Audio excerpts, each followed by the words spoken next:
მინდა რომ გითხრათ, ალბათ ყველაზე საინტერესო იქნება თქვენთვის ინსტრუმენტზე, რომელიც არ არის კარგად ცნობილი საქართველოში, არის სულ შეიძლება ვთქვა, რომ 2-3 ინსტრუმენტი არის ჩემთვის ცნობილი, რომელიც არსებობს დღესდღეობით თბილისში და ამ ინსტრუმენტის ილიას უნივერსიტეტში ყოფნა არის ასე ხალხ ნინო მამრაძის დამსახურება და დიდი მადლობა მას ამისთვის და საერთოდ 10 წლების განმავლობაში ცდილობდა და სულ ჰქონდა ჯერ კიდევ 10 წლებში მუშაობის პერიოდში ცდილობდა რომ ეს მიმართულება, რომელსაც ჩვენ ესე ვეძახით ბაროკოს პერიოდს და მოიცავს მე-17-18 საუკუნეში ევროპაში კულტურის განვითარების პერიოდს გაცნობოდა საქართველოში მუსიკალური საზოგადოება.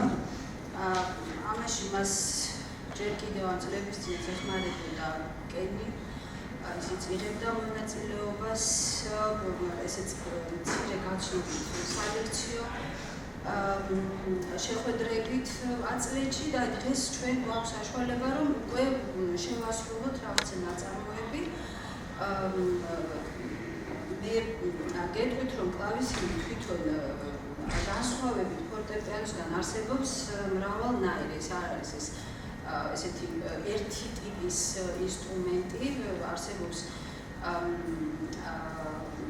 სამგზავრო ინსტრუმენტებიც, ესეთი სატრანსპორტო, რომელიც შეიძლება ვთქვათ, რომ არის აი ეს ინსტრუმენტი, პატარა ზომის მსუბუქი, ადვილი გადასატანი და გამოიყენება ხოლმე ანსამბლებში თანხლები ინსტრუმენტის ფუნქციით.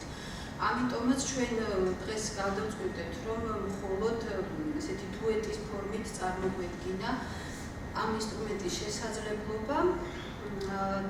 მინდა გითხრათ, რომ ინსტრუმენტს არის გამოსაკრავი კლავიშიანი ინსტრუმენტი, ეს არ არის დასარტყამი, ეს ჩახუჩებიანი, როგორც არის ფორტეპიანო.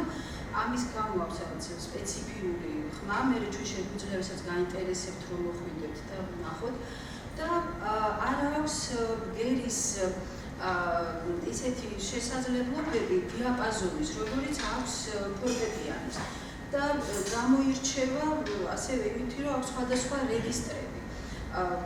ესე იგი ძირითადი რეგისტრი, რომელიც აქვს ამ ჩვენს შპერჰაკეს ინსტრუმენტს არის 8-ფუტიანი რეგისტრი, ეს გამხუთებში იზომება ეს რეგისტრების მიღებული ერთეული არის ემთხვევა ფორტეპიანოს პირველი ოქტავის სიმაღლის რეგისტრს. არსებობს კიდევ 4-ფუტიანი რეგისტრი, რომელიც არის 1 ოქტავით ზევით, ანუ უკრავ იმავე ოქტავაში, მაგრამ ხმოვანება არის 1 ოქტავის ზევით. არის 16-იანი, რომელიც არის ბანების გასაძლიერებლად და 1 ოქტავით ქვევით ჟღერს. უფრო იშვიათი არის, პრაქტიკულად ნაკლებად გამოიყენება სხვა რეგისტრები. აი ეს ორი რეგისტრი გვაქვს აქ ამ ინსტრუმენტზე და გვაქვს კიდევ ლუთნის რეგისტრი, რომელიც არის ასეთი გიტარის, ანუ ლუთნა თვითონ ინსტრუმენტი არის თქვენ ცნობილი, ასეთი ხმოვანება აქვს.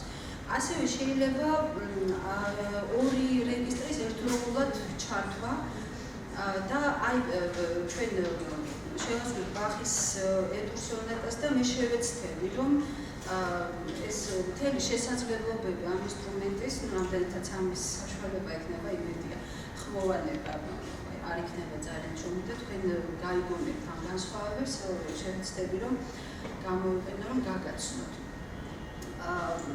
ასევე არსებობს კლავისინები უფრო გვიანი პერიოდის 18 საუკუნის, როცა არის ორმანუალიანები, ამას სხვა შესაძლებლობები აქვს უკვე ესეთი ინსტრუმენტი ძალიან კარგი ხარისხის კულტურის სამინისტროს მფლობელობაშია და ალბათ მოგვეცემა იმ საშუალებაც, რომ ამ ინსტრუმენტზეც შესაძლებელი იქნება ხშირი მუსიცირება. მე კიდევ მინდა გითხრათ ერთი-ორი სიტყვა თვითონ ნაწარმოებზე, რომელსაც უკრავ. ეს არის როგორც გითხარით იოან სებასტიან ბახის სავიოლინო სონატა, რომელიც სრულდება ობლიგატოს თანხლებით. ის კი არსებობს ასევე თავისებური ამ პერიოდისთვის სხვადასხვა სახის თანხლება, აკომპანიმენტი არის ეგრეთ წოდებული ბასო კონტინუო, როდესაც ხდება ესე ეგრეთ წოდებული ციფრული ბანი, მხოლოდ ბანის ხაზის გამოწერა და მითითებული არის შესაბამისი აკორდები ციფრების სახით და არსებობს ობლიგატო, რომელიც მუსიკოსებისთვის უფრო ადვილი გასაგები იქნება, თქვათ ესეთი ამერული მუსიკისთვის ტრადიციული სანოტო სისტემაში იწერება, ორივე ხაზი არის გამოწერილი სოლო ინსტრუმენტთან ერთად თანხლების. ეს სონატა არის ბახის ქიოთენის პერიოდში დაწერილი. ეს არის მისი ადრეული პერიოდი, როცა თუ არ ვცდები ალბათ 25-26 წლის ასაკის, როცა იგი მუშაობდა ლეოპოლდ ფონ ანჰალტ-გერტენის კარზე, მისი პატრონაჟის ქვეშ, მისი კარის მუსიკოსი იყო. ლეოპოლდ ფონ ანჰალტი ცნობილი იყო, იმიტომ ძალიან კარგი ვიოლინე და დიდი ქორმაგი საერთოდ მუსიკის. ამ პერიოდში არის შექმნილი ძირითადი ბახის საერო ნაწარმოებები ვიოლინოსთვის, ბრანდენბურგის კონცერტებიც ამ პერიოდში აქვს დაწერილი და თვითონ ეს სავიოლინო სონატების ციკლი ამ პერიოდშია შექმნილი და იტალიურ სტილში არის დაწერილი, ეგრეთ წოდებულ სონატა დე ჩესტა, საეკლესიო სონატის ფორმა, 4-ნაწილიანი სონატური ფორმა, ეს არ არის უფრო გვიანდელი 3-ნაწილიანი, უფრო ალბათ ცნობილი, ადრინდელი ძველებული სონატური ფორმა არის და მისთვის დამახასიათებელია ესეთი მკვეთრი ცვლილებები, ტემპის არის ნელი პირველი ნაწილი, მერე სწრაფი, მერე ნელი და სწრაფი ნაწილი, ესეთი ფორმა აქვს ამ სონატას. თეატრი იჭრება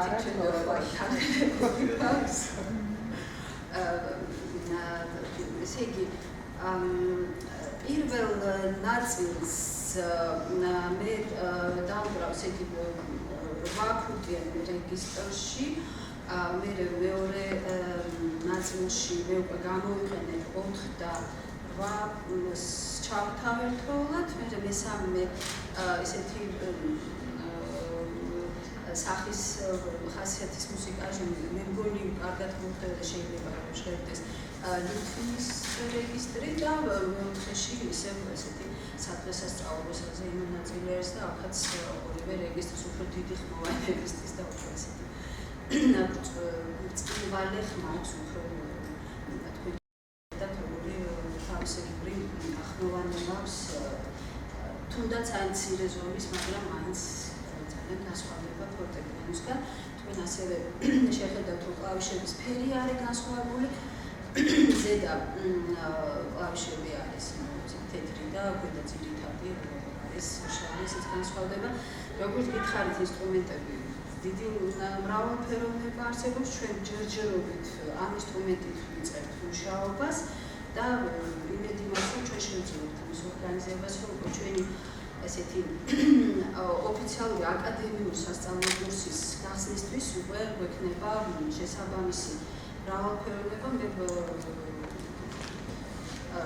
ძალიან ბედნიერი ვარ, რომ ესეთი ინტერესი აქვს ავტორ მარინატომურის ძველებული მუსიკისადმი და ძალიან მეხმარება და ძალიან მიხარია, რომ ეს შესაძლებელი იქნება, ასე ვთქვათ, უკვე სისტემური სწავლების ხოზე კურსის შეთავაზება ილიას უნივერსიტეტის კედლებში. ესეთი სისტემური კურსი ჩემთვის რამდენადაც ცნობილია, ჯერ საქართველოში არ წაკითხულობა, ყოფილა ესეთი სწავლება და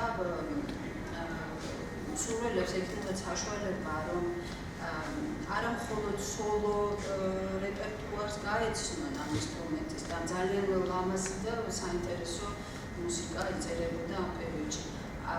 იქნება საშუალება კამერული მუსიცირების და რაც ჩემი აზრით ყველაზე უფრო მნიშვნელოვანია, გვექნება თეორიული საგნებიც ინსტრუმენტის მოვლა და აწყობა, მეთოდიკა. ეს იმას ნიშნავს, რომ ჩვენ გავიცნობით ამ პერიოდში მე-17-18 საუკუნის და ანუ არსებობს ცოტა ადრინდელი ხანის მეთოდური ტრაქტატები, მუსიკალური ტრაქტატები იმასთან დაკავშირებით, როგორ უნდა შესრულდეს დაახლოებით ეს მუსიკა. ჩვენ არ აქვს ის საშუალება, რომ არ არსებობს არანაირი ჩანაწერები ორიგინალური და ეს აუთენტური სტილთან მიახლოება და სწორი წაკითხვა ტექსტის არის შესაძლებელი ესეთი ლიტერატურის შესწავლით.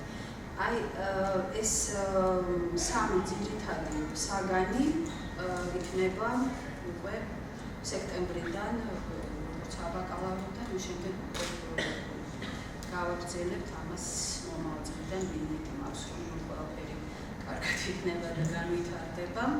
ეს ჩვენი ურთიერთობა და შევძლებთ უკვე როგორც სამაგისტრო დონეზე უკვე ამის გაგრძელებას. მე მგონი ეს იყო რაც მინდოდა ეს ზოგადად რომ ვთქვა. დიდი მადლობა და ახლა ეს დავუწყებს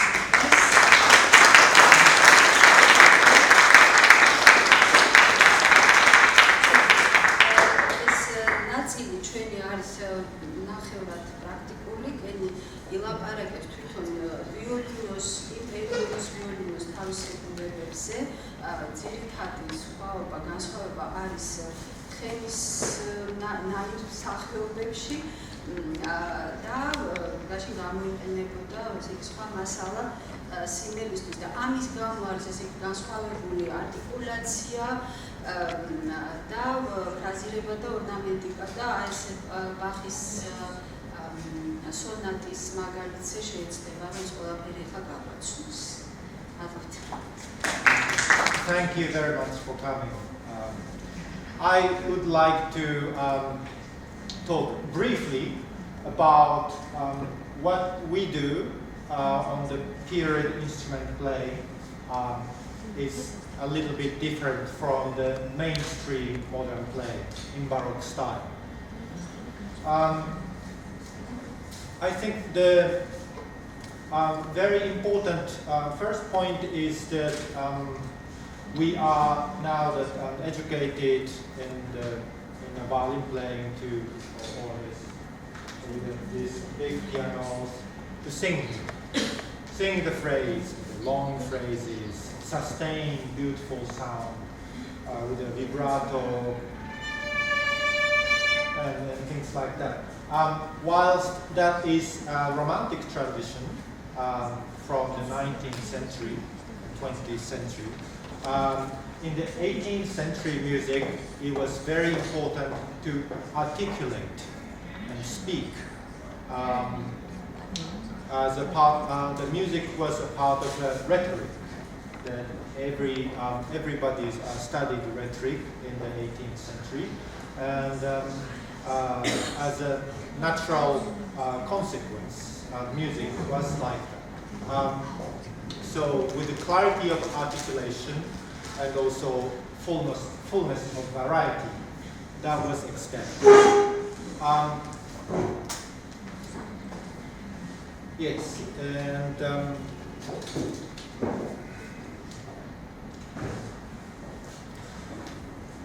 well, one of the first things that we have to look at is deciding what is the proper tempo for the piece, what is the good speed. And often the period instrument Baroque play has a faster speed. And why? And that's something that maybe I could demonstrate a little bit. The first factor of deciding tempo is a time signature. So if it is in 4/4, or it's a alla breve, if alla breve it should be 2, so therefore faster, more moving tempo. 3/4, in adagio 3/4 is counting in 3, or because it's adagio, we count it in 6, which is a more normal way today. For example,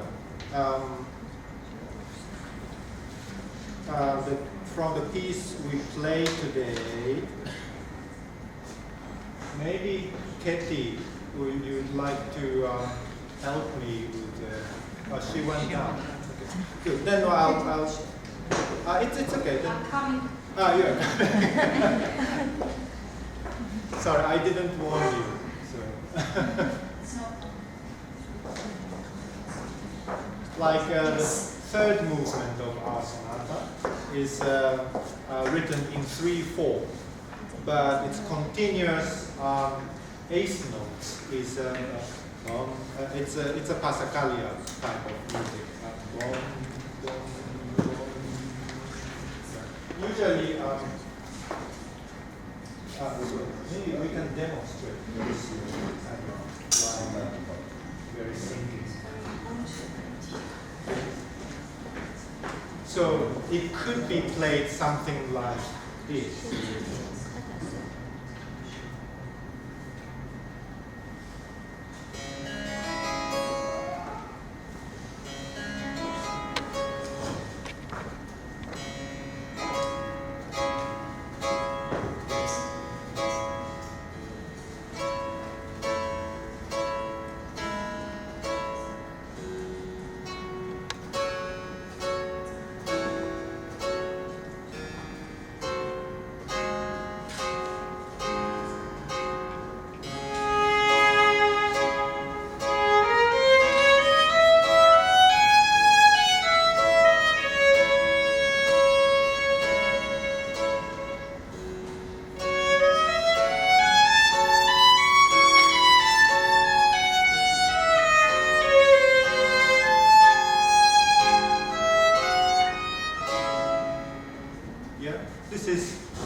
Distinctively, the beat is 1, 2, 3, 4, 5, 6. Whilst I already had a problem because running out of bow, because I'll show you that the Baroque bow like this is shorter than the modern bow. So if we sing this in 3, 1, 2, 3, then it sounds like this.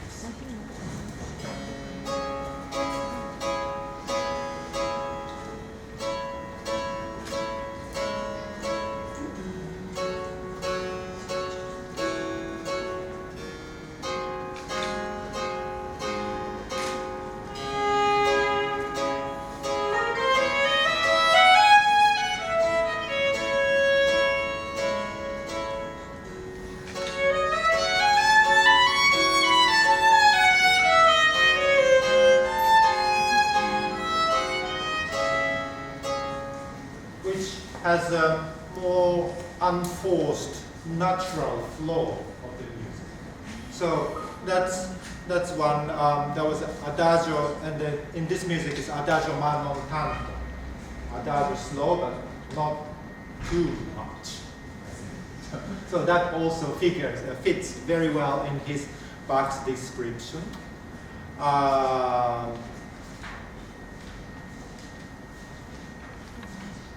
Maybe second movement is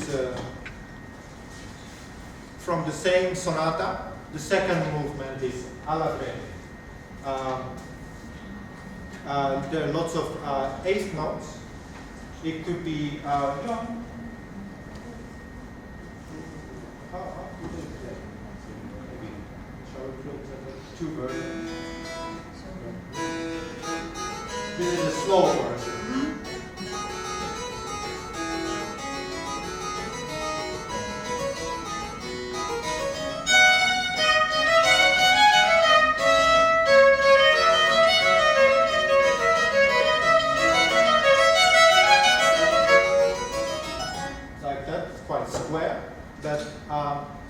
to dance a little bit more if we feel more into.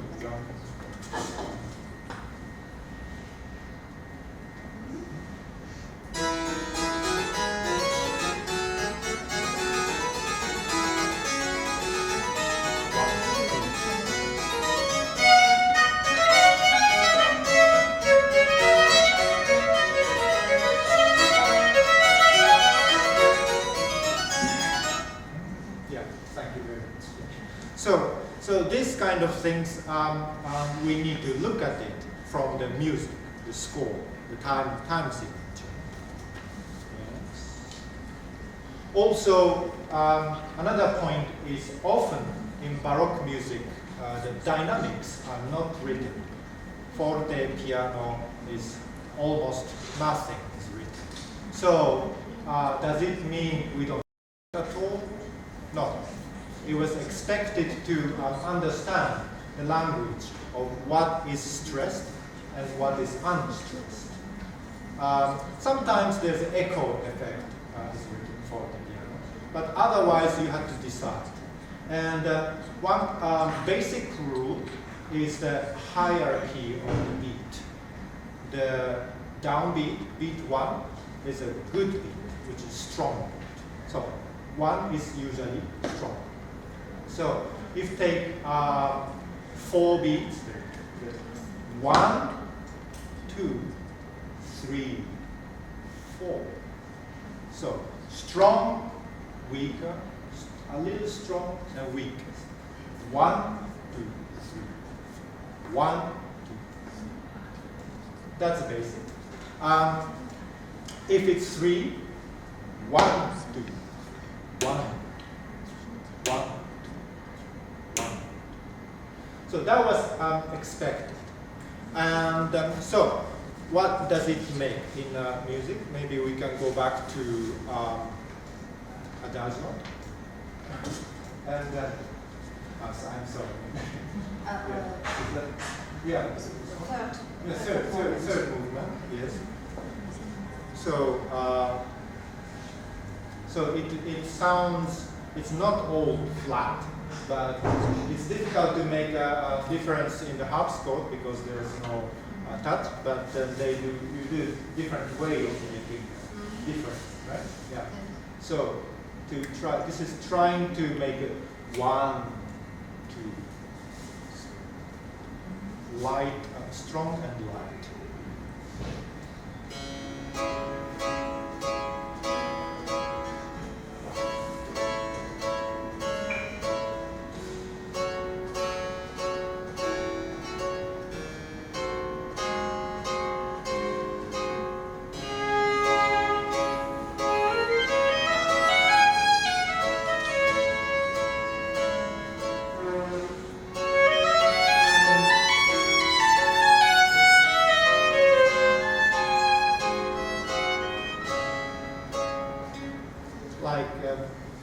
Something like so. It's going to, well, it's not always, because that's the next aspect I'm going to talk is harmonic stress. That the good beat is a basic, but when they have a dissonance, well, in the cadence, the dominant chord is always stronger and going to resolution tonica weaker. So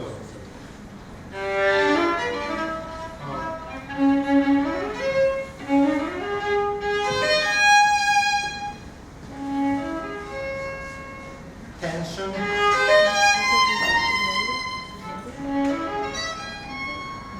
release, and also there's a special chord like this clashed uneasy harmony, then that is stressed. So that harmonic stress overrides yes, the basic rule of the harmonic hierarchy, beat hierarchy. For example, I'm going to play Bach solo sonata.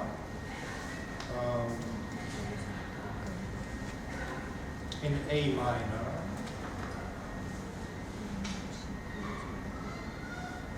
Yes, that's it. In the beginning movement,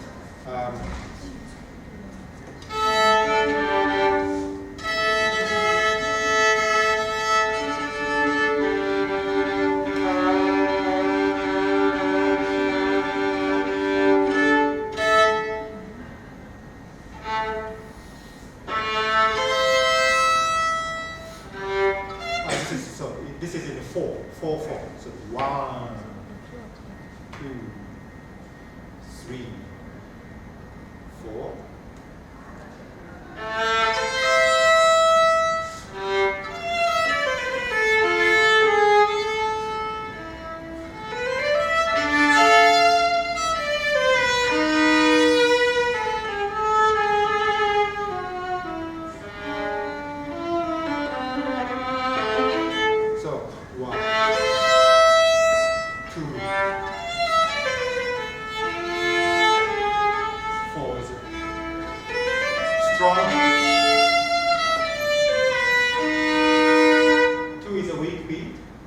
This harmony, it gets stressed. 3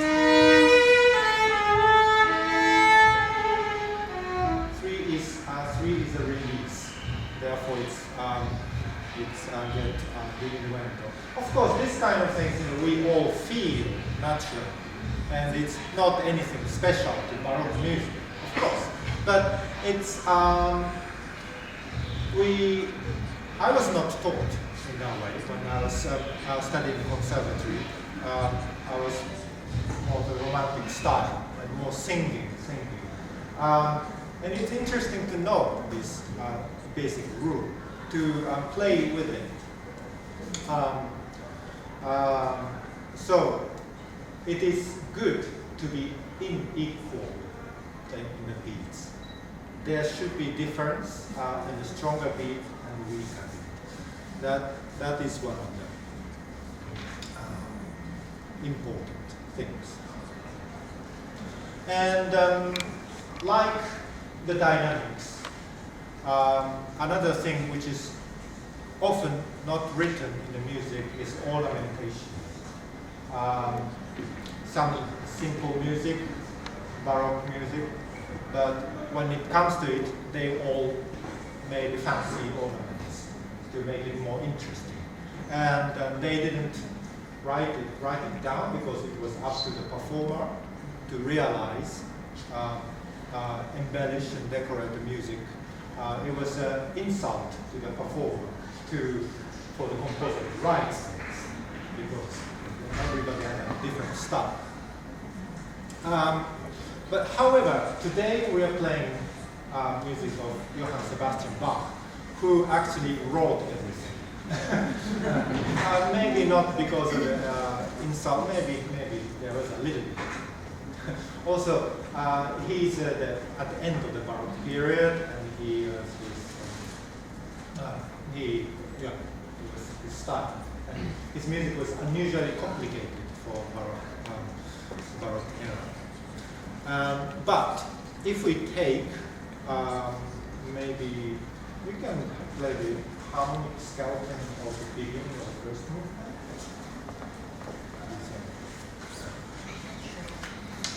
Which is just an E major, right? Maybe just first 2 bars.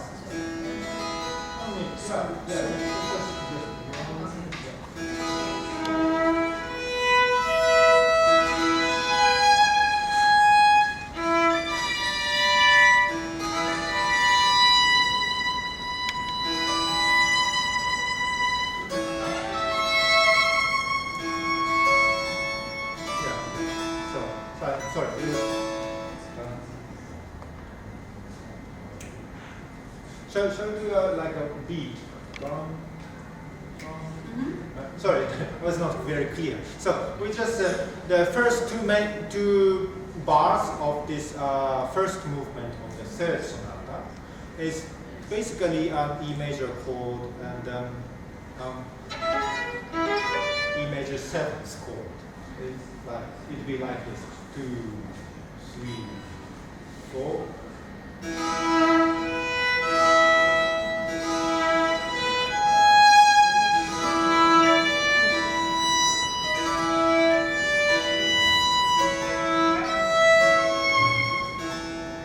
Yeah, so not so much is happening, but Bach wrote all the ornamentation in it, and it actually becomes like this.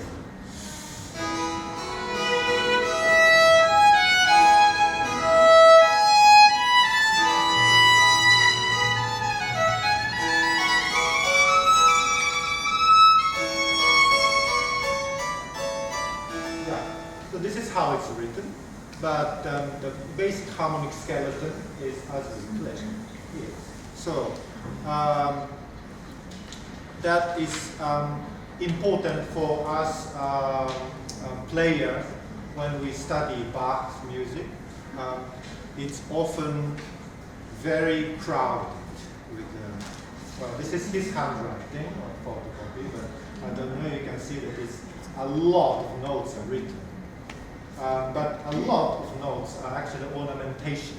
So they are not to be played with equal importance, but you have to separate the pillar, harmonic pillar of the music construction, like a building, and the decorations like plants, pictures, are not as the same importance, different roles.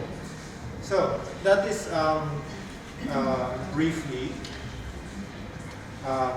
about things to be careful. We are being careful when we learn about music. As far as so, I just want to touch briefly on the instrument. So this is in the Baroque time. Well, actually, quite until beginning of the 20th century, all the strings of the violin were made of gut, sheep gut, natural materials. Today, they are all, most of them are made nylon, synthetic, or metal. So this one has these three strings are sheep gut, and this is a sheep gut core with a metal one.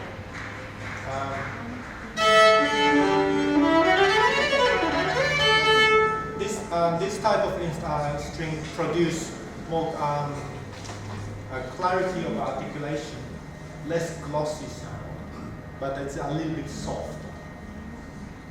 And also,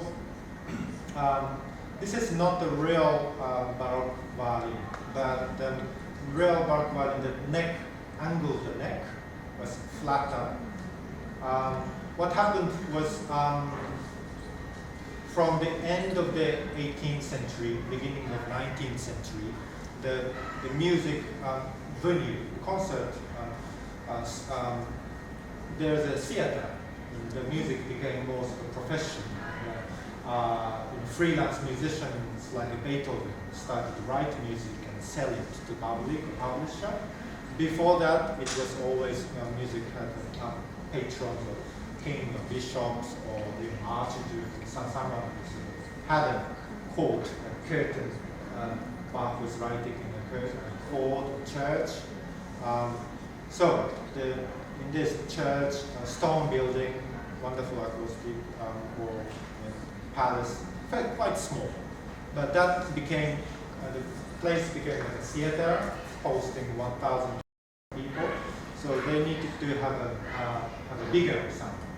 So they put the neck a little bit angled to increase the string tension, to have a bigger sound. So this is our present day violin, which is modernized.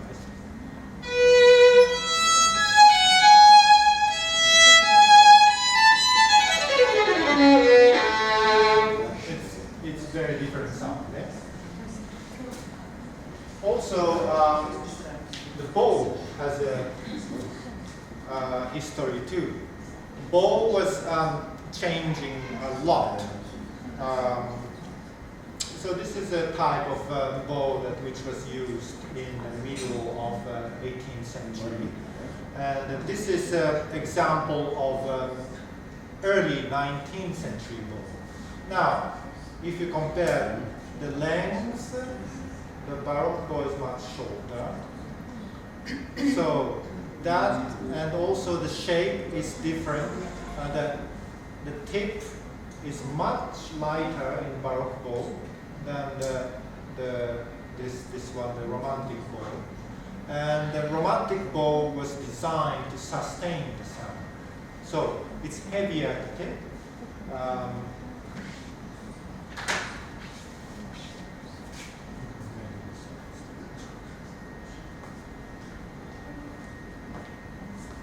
So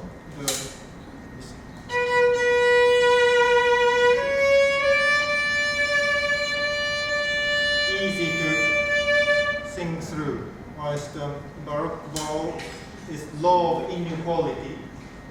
Here is strong, here is weak.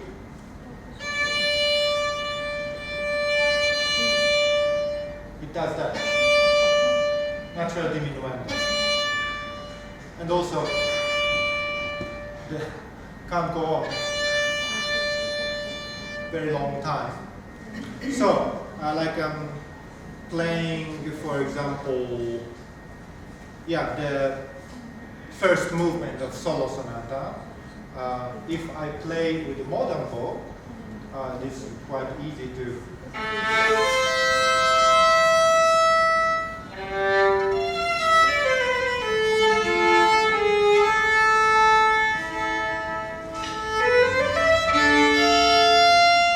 There's a lot of room. So, quite often, like when I was studying, that maybe some of you too, you play like a.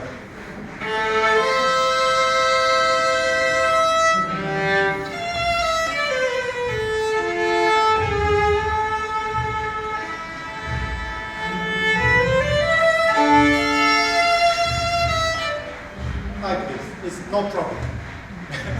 But with the Baroque bow, you can't do it. It's finished.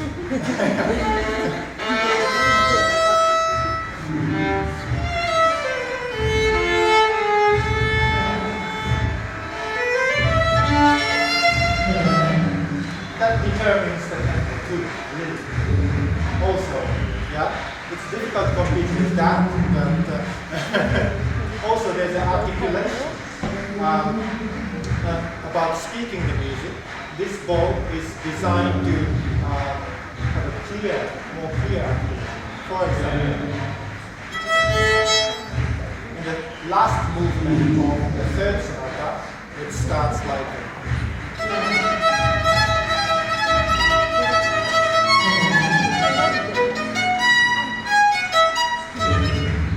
while if I do this with a modern bow,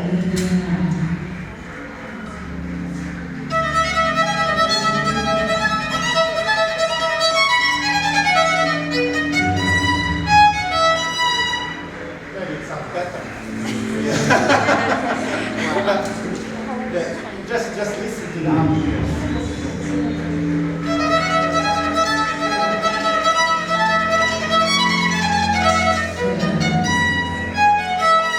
And here, different. It's more precise, more like an etching line. Very thin and clear definition to the sound. And this modern bow has more round resonance, which is beautiful. So, but in the Baroque time, this articulation was more focused. So it helps to use this type of instrument. So I think it's time to switch on the amplifier.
to play Sonata for violin solo by Johann Sebastian Bach.